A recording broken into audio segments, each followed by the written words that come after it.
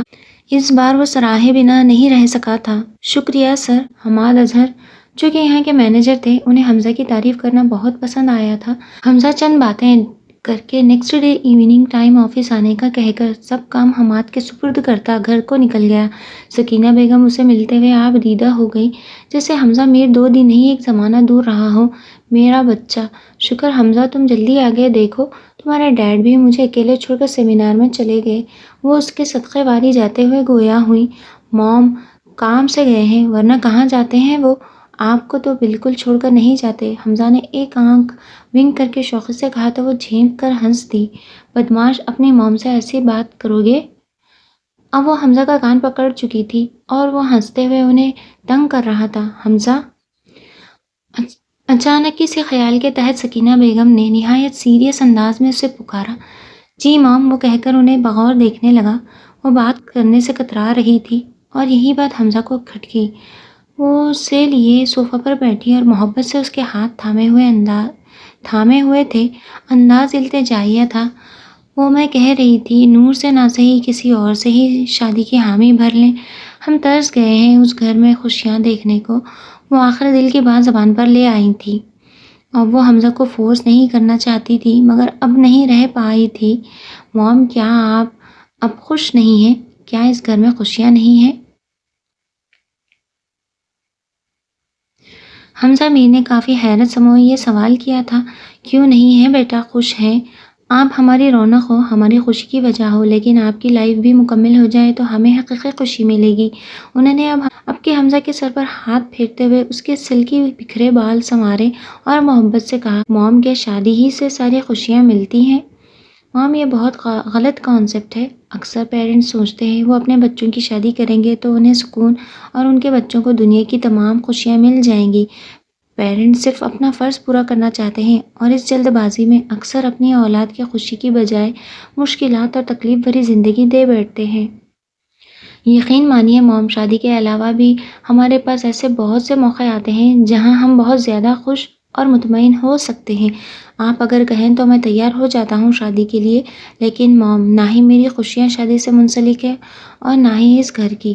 رہی بات اس کی کہ شادی سے زندگی مکمل ہوتی ہے، تو بے شک شادی ادھورے انسان کو مکمل ضرور کرتی ہے، بشرط یہ کہ وہ اس شادی سے مطمئن ہو۔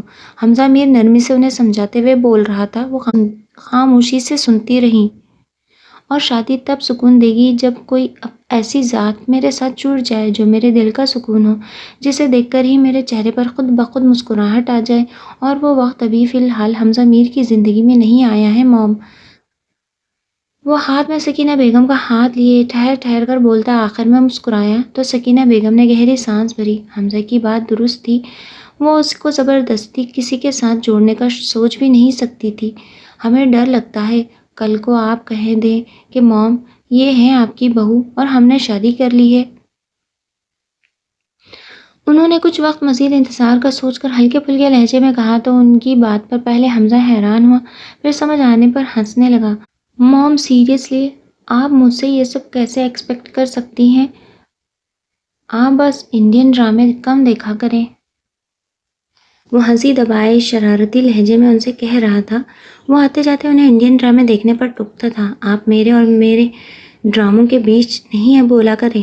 وہ اس کے ڈرامے سے متعلق کہنے پر خفا ہوئی اور منہ بس دوسری جانب موڑ کر بیٹھ گئی، جس سے واضح تھا وہ اب ڈراموں کے متعلق بات نہ کرے گی۔ ان کا واحد شوق تھا اور حمزہ اکثر اسی کو نشانہ بنائے رکھتا تھا۔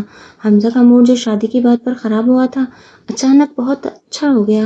موم اب بالکل بچوں کی طرح ریئیکٹ کرتی ہیں، 1 گھنٹے کے ڈرامے میں بمشکل 2 سین دکھا کر، اور باقی وقت وہ دھوم تانانہ ٹائپ بیک گراؤنڈ میوزک سے بہلاتے ہوئے۔ یہ ڈرامے بور نہیں کرتے؟ وہ باقاعدہ مذاق اڑانے والے انداز میں کہتا اٹھ کھڑا ہوا۔ نہیں کرتے بور؟ تو کیا آپ اس ایج میں آپ کی طرح بزنس میگزینز اور بزنس کے بکس پڑھنے لگ جائیں، یا اسٹڈی میں بیٹھ کر وہاں کی کتابیں کھنگالنے لگیں؟ اب کہ انہوں نے حمزہ کی ایکٹیویٹیز پر وار کیا تھا، وہ مسکراہٹ لبوں پر دبائے ان کے غصیلے تاثرات دیکھ رہا تھا، جو صرف ان کے ڈراموں کو فضول کہنے پر ان کے چہرے پر ابھر آتے تھے۔ میں فریش ہو کر آتا ہوں موم، پھر ہم اس پر لمبی بحث کرتے ہیں، اور میں کنفرم بتا رہا ہوں، جیتوں گا تو میں ہی۔ اس سے پہلے کہ سکینہ بیگم دوبارہ اس تک پہنچ کر کان کھینچتی، وہ سیڑھیوں کے 2 اسٹیپ پھلانگ کر جا چکا تھا۔ پیچھے وہ بدمعاش کہہ کر ہنسنے لگی۔ حمزہ صحیح کہتا تھا، خوشیوں کا تعلق شادی سے تو ہرگز نہیں ہوتا۔ وہ اس گھر کی رونق تھا، اور اس کی مسکراہٹوں کی وجہ اس کے ماں باپ تھے۔ دوسرے دن حمزہ ہیڈ مسٹریس کے بلاوے پر ان کے آفس میں موجود تھا، جہاں ان کے ساتھ باقی ٹیچرز، اسٹاف بھی موجود تھا۔ حمزہ جیسا کہ آپ نے کل رزلٹ دیکھا اپنا، میڈم نے گلا کھنکار کر اپنی بات کی تمہید باندھی اور مسکرا کر حمزہ کی طرف دیکھا۔ حمزہ نہ سمجھی اور سوالیہ نظروں سے انہیں دیکھتا، ان کے مزید بولنے کا منتظر تھا۔ آج سے نئی کلاسز کا آغاز ہو گیا تھا، اور پہلے ہی دن اسے یوں آفس میں بلوایا گیا تھا۔ تبھی اسے حیرت ہوئی۔ آپ نے ٹاپ کر کے ثابت کر دیا ہے کہ آپ ہمارے ادارے کے برائٹ فیوچر ہیں، اور ہم سب مشورہ کرنے کے بعد اس نتیجے پر پہنچے ہیں کہ آپ کو 7 لیول اسکپ کر کے 8 لیول میں پروموٹ کر دیا جائے۔ حمزہ میر کے لیے میڈم کے یہ الفاظ خوشی کا باعث بننے کے بجائے اسے پریشان کر گئے تھے۔ سب سے پہلا خیال اینا سے بچھڑنے کا آیا تھا، تو کیا وہ اسکول کا آدھا وقت جو اینا کے ساتھ گزارتا تھا وہ بھی چھین لیا جا رہا تھا؟ اس خیال سے اس کی آنکھیں جلنے لگی تھیں۔ سوری، لیکن میں یہ نہیں کر سکتا۔ سناٹے کی زد سے باہر آتے ہی حمزہ نے جھٹ انکار کیا۔ لیکن آپ کا مستقبل آپ کو 1 سال آگے لے جا سکتا ہے، میری سمجھ سے باہر ہے۔ آپ اپنی صلاحیتوں کو کیوں نہیں دیکھ پاتے جو آپ کو قدرت نے دی ہے؟ آپ ایسے ہی پروگریس رکھیں تو ہم ہر سال آپ کو پروموٹ کر کے آپ کی صلاحیتوں اور محنت کا خراج پیش کیا کریں گے۔ آپ کو 1 سال آگے بڑھ جانے کا موقع مل رہا ہے۔ اس کے انکار سے ہیڈ مسٹریس سمیت ٹیچرز کا اسٹاف بھی دنگ تھا، جو اپنی ترقی کے راستے میں خود ہی حائل ہو رہا تھا۔ کوئی اور بچہ ہوتا تو اس بات کو بنا سوچے پہلی فرصت میں مان جاتا، مگر حمزہ میر اتنا اچھا موقع ضائع کر رہا تھا۔ کیا اینا بھی پروموٹ ہو سکتی ہے میرے ساتھ؟ حمزہ کو اگر کوئی فکر تھی تو وہ صرف اور صرف یہ تھی، وہ اینا کے بنا اگلی کلاس میں کیسے جا سکتا ہے؟ سوری ٹو سے، لیکن اینا صرف پاس آؤٹ ہوئی ہے۔ اگر وہ کوئی پوزیشن بھی لے لیتی تو ہم انہیں آپ کے ساتھ پروموٹ کرنے کا سوچ سکتے تھے۔ ہم جانتے ہیں آپ کی فرینڈ شپ مثالی ہے، اور اس فرینڈ شپ کو سب ہی جانتے ہیں۔ آپ نے انادل کی پروگریس کے لیے جو کردار ادا کیا وہ کسی سے مخفی تو نہیں ہے۔ میڈم سمیت سارے ٹیچرز ہی جانتے تھے حمزہ اور اینا کی دوستی کتنی اسٹرانگ تھی۔ پھر مجھے بھی پروموٹ نہیں ہونا، میں ایسے ہی اسٹیپ بائی اسٹیپ اپنی منزل طے کر لوں گا، وہ کہہ کر اٹھ کھڑا ہوا۔ بیٹھے رہنے کا مطلب تھا سب اسے پریشرائز کریں، وہ پروموٹ ہو جائے۔ بیٹا آپ سمجھ نہیں رہے، ہم آپ کے پیرنٹس سے بات کریں گے۔ مس سمرین، ان کی والدہ کو کال کر کے کل اسکول آنے کا کہیں۔ حمزہ جی ٹھیک ہے کہہ کر آفس سے نکلتا کلاس روم کی جانب بڑھتا چلا گیا۔ اسے معلوم تھا فیملی کو سمجھانا زیادہ بڑا مسئلہ نہیں ہے، لیکن کیا پتا اس بار حمزہ میر غلط ثابت ہو جاتا۔ کلاس میں پہنچا تو دیکھا فرقان اور اینا گپیں لگا رہے تھے۔ حمزہ نے اسے ایسی کینہ توز نظروں سے دیکھا کہ وہ خود ہی اس کے آ جانے پر وہاں سے 9 تو 11 ہوا۔ جیسی پیریڈز میں بریک ہوتا، فرقان ان کی کلاس میں نازل ہو جاتا تھا۔ اب تو حمزہ کو یقین آ گیا تھا وہ اپنے بھائی فرحان کے پاس تو نہیں آتا تھا، اور اس کے بارہا منع کرنے کے بعد بھی اینا اس کی الرجی کا پوچھتی تھی، اور آج تو اس نے اینا کو زبردستی گھر انوائٹ کیا تھا۔ اینا کو اب اس کی ضدی بن کے آگے ہار ماننا ہی پڑی۔ کیا بات کر رہی تھی اس سے؟ اس نے آتے سخت تاثرات لیے پوچھا۔ اینا کوئی جواب دیتی اس سے پہلے ہی چھٹی کی بیل بجی، اور دونوں بیگز اٹھائے باہر کی جانب نکل گئے۔ اینا پریشان تھی فرقان کے گھر کیسے جائے، اور اس کے کہے کے مطابق فرقان کی ماما نے اسے گھر بلایا ہے اور وہ منع کر کے نافرمانی نہیں کر سکتی تھی، اس لیے آنے کا اقرار کر گئی۔ حمزہ ویسے ہی میڈم کی بات سے پریشان اس تھا۔ لیے اینا کے جواب نہ دینے کو نوٹس نہ لیتے ہوئے باہر موجود اس کے انتظار میں کھڑے ڈرائیور کی جانب بڑھ گیا، اور اینا بھی اپنے بھائی کے ساتھ کار میں فرنٹ سیٹ پر بیٹھ کر سیٹ بیلٹ باندھنے لگی۔ شام کے وقت اینا اجازت لے کر 2 روڈ کراس کر کے فرقان کی کالونی تک پہنچی۔ راستے میں اسے محسوس ہوتا کوئی اس کا پیچھا کر رہا تھا، تو کبھی دل عجیب لے پر دھڑکتا۔ اس کی ماما نے اسے کہا بھی تھا ڈرائیور کے ساتھ چلی جاؤ، لیکن اس نے سوچا قریب تو ہے، کیوں کسی کو پریشان کرنا، اس لیے خود ہی چلی جائے، زیادہ بہتر ہے۔ وہ ان کے گھر کے قریب ہی تھی کہ فرقان گھر سے نکلتا ہوا دکھائی دیا۔ اینا کو دیکھ کر چونکا اور پھر تیز قدموں سے اس تک پہنچا۔ اینا خوف کا شکار تھی۔ چلو آ جاؤ، تمہیں ماما سے ملواتا ہوں۔ وہ خوشی سے اسے گھر کی جانب چلنے کا کہنے لگا۔ اینا وہی جم گئی۔ اچانک اسے محسوس ہوا فرقان اسے اغوا کر لے گا اور ہاتھ پاؤں کاٹ کر بھیک منگوائے گا۔ بچپن سے ادھر ادھر جانے کے ڈر سے ماں باپ بچوں کے دماغ میں جو ڈالا کرتے تھے وہی اینا کے دماغ میں گردش کرنے لگا۔ مارے خوف کے وہ وہیں کھڑی رہی، اور فرقان اسے کھینچنے کی کوشش میں ہلکان ہو رہا تھا۔ چلو نا گھر، پر یہاں تک آ گئی، اب گھر بھی تو چلو۔ وہ پریشانی سے اسے کھینچتے ہوئے کہنے لگا، جبکہ وہ خوف سے لرز رہی تھی۔ بس یہی سوچ آ رہی تھی، یہ صحیح انسان نہیں ہے، بھیک منگوائے گا۔ وہ اسے زبردستی گھسیٹتا کہ اس کے بڑے بھائی باہر نکلے اور اپنے بھائی کو ایک لڑکی کو زبردستی کھینچتے دیکھ کر غصے سے دھاڑ کر اس تک پہنچے۔ کیا کر رہے ہو تم اس بچی کے ساتھ، اور یہ ہے کون؟ اینا کو فرقان سے چھڑواتے ہوئے کہا تو وہ غصے سے اینا کو گھورنے لگا۔ یہ میری دوست ہے، گھر نہیں آ رہی، جبکہ گھر آنے کے لیے ہی آئی ہے۔ اس نے غصے سے مٹھی بھینچ کر اپنے بڑے بھائی کو بتایا، مجھے گھر جانا ہے۔ اینا نے لرزتے ہوئے اپنے لبوں پر لگا قفل توڑتے ہوئے کہا، اور وہ رونے لگی۔ وہ حد سے زیادہ خوف زدہ ہو گئی تھی۔ گھر بتاؤ کہاں ہے، میں ڈراپ کر دیتا ہوں۔ جاؤ فرقان، گاڑی کی چابی لے کر آؤ، تم سے تو میں آ کر نمٹتا ہوں۔ روتی ہوئی اینا کو اس کے بڑے بھائی نے گاڑی میں بٹھایا اور اس کے گھر بتانے پر ڈراپ کیا۔ پریشان نہیں ہونا، وہ بس آپ کو گھر لے جانا چاہتا تھا۔ میں اس سے سختی سے پیش آؤں گا، آپ فکر نہیں کرنا، اور کبھی کہیں جاؤ تو کسی کو ساتھ لے کر لازمی جانا، گھر کا کوئی فرد ساتھ ہونا چاہیے، ٹھیک ہے بیٹا؟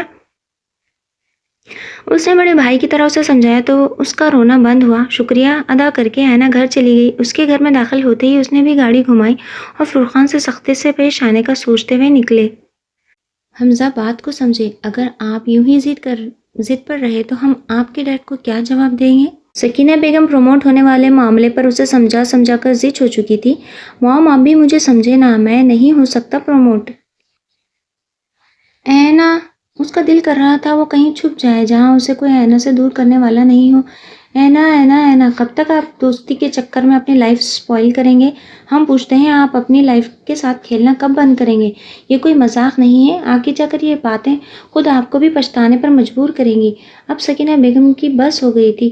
وہ سارا ٹائم گھر میں اینا اینا کرتا رہتا تھا اور انہیں اس بات سے کبھی اعتراض نہ ہوا تھا، مگر اب یہ بات نقصان دہ ہوتا جا رہا تھا، اور وہ یہ جاننے کے بعد کہ وہ پروموٹ وہ صرف اور صرف اینا کی وجہ سے نہیں ہو رہا تھا، ان کو غصہ آ رہا تھا۔ اب تو کیا وہ اپنی لائف میں آنے والے چانسز بھی ضائع کرے گا اس دوستی کے لیے؟ آپ کے ڈیڈ کو یہاں ہونا چاہیے تھا تاکہ وہ آپ کو اچھے سے سمجھا سکتے۔ ہم تو آپ کی شکل دیکھ کر مجبوراً کوئی سخت قدم نہیں اٹھا رہے ہیں، مگر آپ مایوس کر رہے ہیں۔ اب حمزہ سر جھکائے صوفے پر بیٹھا تھا۔ وہ اس بار غلط ثابت ہو گیا تھا۔ آج ہی سکینہ بیگم اسکول میں ہیڈ مسٹریس سے مل کر آئی تھی، اور اسی وقت سے ہی حمزہ کی شامت آئی ہوئی تھی۔ حمزہ کو لگا اب شاید اسے اینا سے دور کر دیا جائے گا۔ اسے عجیب خوف سا محسوس ہوا تھا۔ اینا کو بخار ہو گیا تھا جس کے سبب وہ اسکول سے غیر حاضر تھی، ورنہ حمزہ کا ارادہ اپنی موم سے ملوانے کا تھا۔ حمزہ نہیں جانتا تھا اچانک ایک دن بالکل ٹھیک جانے والی کو بخار کیوں ہوا، لیکن یہ بات اسے تیش دلا گئی کہ فرحان سب کلاس فیلرز کو بتاتا پھر رہا تھا کہ اینا اس کے گھر آئی تھی۔ یقیناً اسے فرحان سے پتہ لگ گیا ہوگا۔ اسے اینا پر حد سے سوا غصہ آ رہا تھا، لیکن وہ آج اس کے غصے کے تاثرات دیکھنے سے قاصر تھی۔ مام، میں خود ڈیڈ سے بات کر لوں گا، مجھے یقین ہے وہ میرے انکار کرنے پر مجھ پر زبردستی فیصلہ مسلط نہیں کریں گے۔ Try to understand me please. وہ مسلسل اپنے موم کے غصے سے پریشان ہوتا بول اٹھا اور اٹھ کر کمرے میں چلا گیا۔ مقصد وجاہت صاحب سے بات کرنا تھا۔ وہ تقریباً 4 سال سے دبئی میں مقیم تھے، سال میں ایک چکر لگا لیا کرتے تھے اور حمزہ اپنی زیادہ تر شاپنگ وہیں سے کرتا تھا۔ اس کے ڈیڈ پکچرز کے ذریعے اس کی پسند جان کر اس کی مطلوبہ چیزیں بھیج دیا کرتے تھے۔ حمزہ اور سکینہ بیگم سمر ویکیشن دبئی میں ہی گزارتے تھے اور یہ سب اس کے لیے انجوائمنٹ تھی، مگر اینا سے ملنے کے بعد وہ صرف اس کے ساتھ ہی رہ کر ہی خوش ہوتا تھا۔ ڈیڈ! کال ریسیو ہونے پر حمزہ نے بے قراری سے انہیں پکارا۔ جی ہمارے شیر، سب ٹھیک تو ہے نا؟ اس کی آواز سے واضح بے چینی محسوس کرتے انہوں نے استفسار کیا۔ ڈیڈ موم کو سمجھائے نا، میں پروموٹ نہیں ہونا چاہتا۔ وہ نہ سمجھی سے سننے لگے، انہیں کسی بات کا کوئی علم نہیں تھا۔ کیا آپ کو اسکول والوں نے پروموشن اپارچونٹی دی ہے؟ وجاہت صاحب نے حیرت اور خوشی سے پوچھا۔ حمزہ کا اسٹڈی ریکارڈ اچھا تھا، مگر اتنا اچھا تھا انہیں اب پتہ چل رہا تھا اور فخر سا محسوس ہوا۔ جی ڈیڈ، تو آپ نہیں چاہتے کہ آپ کا 1 سال اسکپ کر کے آگے بھیجا جائے؟ یہ بیسٹ چوائس ہے بیٹا، آپ کی موم بھی خوش ہوں گی اگر آپ اس اپارچونٹی کو اویل کریں۔ وہ معاملہ کافی حد تک سمجھ چکے تھے۔ حمزہ کے انکار نے انہیں بھی قدرے پریشان کیا کہ ان کی خوشی بھی ماند پڑ گئی۔ جی ڈیڈ، بالکل یہ بیسٹ چوائس ہو سکتی ہے، but I am not satisfied, don't force me dad please. وہ آگے ان کے بولنے کا منتظر تھا، کہیں وہ بھی موم کی طرح غصہ نہ کرنے لگ جائیں۔ اس کی وجہ جان سکتا ہوں؟ وہ سمجھ نہیں سکے اتنے اچھے چانس کو وہ اوائڈ کیوں کر رہا ہے۔ حمزہ تو تیزی سے آگے بڑھنے کو ہی ترجیح دیتا تھا، اب کیا وجہ تھی کہ وہ پیچھے رہ جانا چاہ رہا تھا؟ ڈیڈ پلیز، مجھے اسٹیپ بائی اسٹیپ جانا ہے، پلیز، مجھ پر سب پریشر ڈال رہے ہیں۔ Dad you are my last hope, آپ بھی مجھے فورس کریں گے؟ اگر کوئی اس سے اس معاملے میں زبردستی کرتا تو اس کا ارادہ اسکول ہی چھوڑ دینے کا تھا۔ اندر ہی اندر وہ سب سے خفا ہوتا جھلس رہا تھا۔ پہلی بار اس کا جی چاہا چیخ چیخ کر روئے۔ اوکے، جیسے آپ کو مناسب لگے، ہم آپ کی خواہش کا احترام کرتے ہیں، آپ کی مام کو سمجھا لیں گے، فکر نہ کریں اور خوش رہیں بس۔ وہ حمزہ کی دل گرفتگی محسوس کرتے بے چین ہوئے، بھلا حمزہ سے بڑھ کر بھی کچھ تھا۔ ان کے الفاظ تھے کہ سولی پر لٹکی اس کی جان سے اسے رہائی ملی۔ Thanks dad, thank you so much. وہ دل کی گہرائیوں سے شکریہ کہتے پہلے جیسا فریش بول رہا تھا۔ وہ جہاں سب مسکرائے، حمزہ کی زندگی سے بھرپور آواز ان کا کل اثاثہ تھی۔ وہ بھلا کیسے اپنی رونق خود ختم کرتے؟ چند مختصر سی باتیں کرنے کے بعد وہ ریلیکس ہو کر کال کٹ کر کے گنگنانے لگا۔ اینا 2 دن چھٹی کے بعد اسکول پہنچی تو نڈال سی لگی۔ ٹیچرز سے اس کے بھائی بات کر چکے تھے، اس کی طبیعت خراب ہونے کا کلاس ٹیچرز کو معلوم تھا، اس لیے چھٹی پر سمجھ جاتے تھے اس کے ساتھ کوئی مسئلہ ہوگا، یا اس کے بھائی میڈم کو کال کر دیا کرتے تھے یا خود آ کر بتا دیا کرتے تھے۔ اینا تم ٹھیک ہو؟ حمزہ خوش باش سا معلوم ہو رہا تھا۔ اس کی موم نے دوبارہ اس ٹاپک پر بات نہیں کی تھی، جس کا مطلب تھا ڈیڈ انہیں سمجھا چکے تھے۔ اس کا مطلب وہ اب اینا کے ساتھ رہے گا، اور اس سے بڑھ کر خوشی کیا ہو سکتی تھی؟ ڈاکٹرز نے پرہیزی غذا کھانے کو کہا ہے، اور جو ڈاکٹرز چاہتے ہیں وہ مجھ سے نہیں ہوتا، مجھ سے وہ ہیلدی ڈائٹ نہیں لی جاتی۔ آنکھوں میں آنسو لیے وہ اسے اپنا غم بتا رہی تھی۔ گھر والے تو سختی سے پیش آنے لگے تھے، شاید حمزہ ہی اسے سمجھ جاتا۔ کیا باہر کی چیزیں کھا کر ایسا ہوا ہے؟ وہ بری طرح پریشان ہوا۔ اسے پہلا خیال یہی آیا، وہ جو اس کی خوشی کے لیے پیسے چھپا کر رکھتا تھا، وہ خوش تو ہوتی تھی مگر وہ اس کی صحت بگاڑ چکا تھا۔ ہاں یہ بھی، اور میں ڈر گئی تھی، اس لیے مجھے فیور ہو گیا تھا۔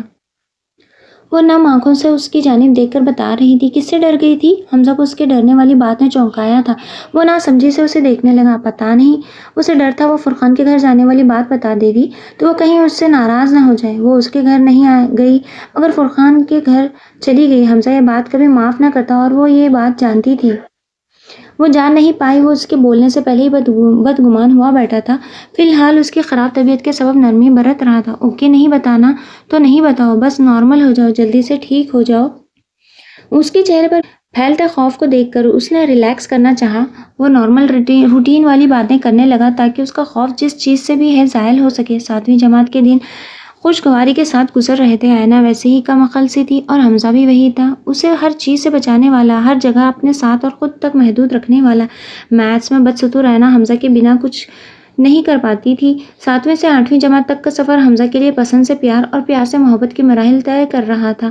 وہ اب اپنی عادت کی حقیقت جان رہا تھا۔ یہ ضرورت نہیں، محبت تھی۔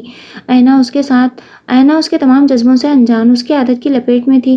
وہ اگر ایک دن بھی چھٹی کرتا، جو کہ حمزہ بہت کم اور بہت مجبور ہو کر کرتا تھا، اس پر بھی آئینہ دوسرے دن رونا دھونا مچا دیا کرتی تھی۔ لڑتی جھگڑتی حمزہ کو مزید سے مزید دل کے قریب محسوس ہوتی تھی۔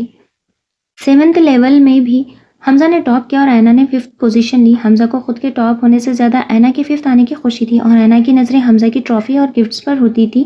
وہ ابھی تک بے پرواہ سی تھی، اور پھر ایک بار حمزہ کے سامنے امتحان کھڑا ہو گیا۔ 8th کلاس اسکپ کر کے اسے 9th میں بھیجا جا رہا تھا، اور ہمیشہ کی طرح حمزہ نے ضدی پن سے آئینہ کا ساتھ چھوڑنے سے انکار کر دیا تھا، مگر اس بار وہ گھر والوں اور اسکول اسٹاف کو بری طرح ناراض کر چکا تھا۔ وہ اسے نہیں سمجھ سکتے تھے، کوئی نہیں سمجھ سکتا تھا کہ اب تو آئینہ سے دور ہونا جان لیوا مشکل تھی۔ حمزہ میر کے لیے اب جب وہ اپنے جذبوں سے آگاہی پا چکا تھا، اب چاہے ساری دنیا ایک طرف اور دوسری طرف آئینہ ہوتی تو شاید بلا جھجک وہ آئینہ کو ہی چنتا۔ 8ویں جماعت تک دونوں کے لکس میں بہت چینج آ چکا تھا۔ حمزہ ٹال ہو گیا تھا، جبکہ آئینہ کا فیس لک بھی نکھر چکا تھا۔ اب ان کے چہروں پر کافی حد تک چائلڈش کیوٹنس کی جگہ ویژول بیوٹی نے لے لی تھی۔ پھر ایک طوفان آیا اور آئینہ حمزہ میر کو جدائی کے گہرے کنویں میں دھکیل کر تباہی مچاتے ہوئے چلا گیا۔ 8 لیول تک کا ایک دوسرے کا ساتھ دونوں کے لیے لازم و ملزوم رہا تھا۔ 8 کے ایگزامز ہوئے اور رزلٹ سے پہلے سمر ویکیشن سٹارٹ ہو گیا تھا۔ حمزہ میر اس دوران اپنی موم کے ساتھ دبئی چلا گیا تھا۔ جب وہ اسکول اوپن ہونے پر واپس لوٹا تو آئینہ کہیں نہیں تھی، نہ وہ رزلٹ کے لیے آئی، نہ کلاسز سٹارٹ ہونے کے بعد اس کی مسلسل غیر حاضری حمزہ کو اندر تک ہلا گئی۔ اس کا انتظار ہی رہا، اور وہ نہ کبھی لوٹی، نہ ہی اس کے بارے میں کچھ معلوم ہو سکا۔ وہ کیسی ہے، کب لوٹے گی، کہاں گئی، کیوں گئی، واپس آئے گی بھی یا نہیں، ان سب سوالوں کے جواب آئینہ کے علاوہ کوئی نہیں دے سکتا تھا۔ مگر وہ تو ایسے اچانک غائب ہوئی کہ حمزہ میر کی بے چین آنکھوں کو پھر نظر نہیں آئی۔ اس نے حمزہ کو کسی طرح پیغام تک نہیں دیا تھا، اس کے لیے کوئی امید تک نہیں چھوڑی تھی اپنے لوٹ آنے کی۔ وہ ساتھ خوشیوں سے بھرے دن، وہ باتیں اور ہنسی، سب بکھر چکا تھا۔ حمزہ میر گہرے صدمے کے زیر اثر کتنا عرصہ جیسے گمسم ہو گیا تھا۔ اب آئینہ کا ساتھ عادت ہی نہیں، محبت بن چکا تھا، بہت ضروری ہو چکا تھا۔ اب وہ کیوں دور ہو گئی؟ اب جب اسے لگتا تھا آئینہ کو بنا دیکھے جی نہیں پائے گا، اب وہ اسے مرنے کے لیے کیوں چھوڑ گئی تھی؟ مگر وہ زندہ رہا تھا، بس بدل گیا تھا، روڈ، اکھڑ مزاج اور اپنی ذات میں محدود رہنے والا بن گیا۔ وہ جو عموماً آئینہ کے ساتھ طویل اور بے مقصد باتیں کرتا، کھلکھلاتا رہتا تھا، اب بہت کم ہنستا اور محتاط گفتگو کرتا۔ اب اس کے الفاظ ختم ہو گئے تھے۔ اس بار وہ 9th 10th کلاسز ایک ساتھ پاس کر کے اپنے موم ڈیڈ سمیت اسکول اسٹاف کو خوش کر گیا۔ حمزہ میر اسی انتظار میں رہا، آئینہ کبھی تو اس اسکول میں دوبارہ لوٹے گی۔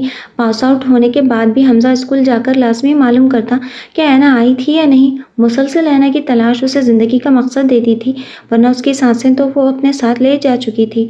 حمزہ میر بظاہر نارمل ہو گیا تھا، کیونکہ اس کے ماں باپ کے چہرے اس کے ہی خوش رہنے سے کھلتے تھے، لیکن اندر کی بے چینی اور تڑپ تھی کہ بڑھتی چلی جا رہی تھی۔ وہ کیسے جی رہا تھا وہی سمجھ سکتا تھا، وہ کس قدر تکلیف اور اذیت محسوس کرتا تھا۔ اس کی آنکھیں جو بالکل ٹھیک ہو گئی تھی، اب اس کے جانے کے بعد پھر سے سرخی مائل رہنے لگی تھی۔ حمزہ میر اب حمزہ میر نہیں رہا تھا، اس نے سب سے میر کہنے کا حق چھین لیا۔ وہ اب لوگوں کے لیے صرف حمزہ تھا۔ اب میر اس کے ڈاکیومنٹس تک محدود ہو گیا تھا۔ کبھی کوئی اس کا پورا نام لے دیتا، دل میں تیر پیوست ہوتے محسوس ہوتے تھے۔ آس پاس سے آئینہ کی آواز گونجتی تھی، اس کے مخصوص لہجہ، وہ انداز میں حمزہ میر کہنا اس کی سماعتوں میں زندہ ہو جاتا۔ حمزہ میر اب صرف حمزہ تھا۔ آئینہ اپنے ساتھ محبت کی اس ننھی کون پل کو پھوٹنے سے پہلے لے گئی تھی، جو اب عشق کی منزلیں طے کرنے والی تھی۔ وہ تو اسے اپنے جذبات سے بھی آگاہ نہیں کر پایا تھا، اور وہ یوں آدھے ہی راستے میں راہیں جدا کر گئی تھی۔ حمزہ میر کی وحشتیں بڑھتی جا رہی تھی۔ اس نے آئینہ کے بعد کسی کو دوست نہیں بنایا تھا۔ اس کا دل آئینہ کا ساری زندگی انتظار کرنے کو تیار تھے۔ یہ انتظار طویل ہوتا جا رہا تھا اور اس کا دل کو ڈباتا جا رہا تھا۔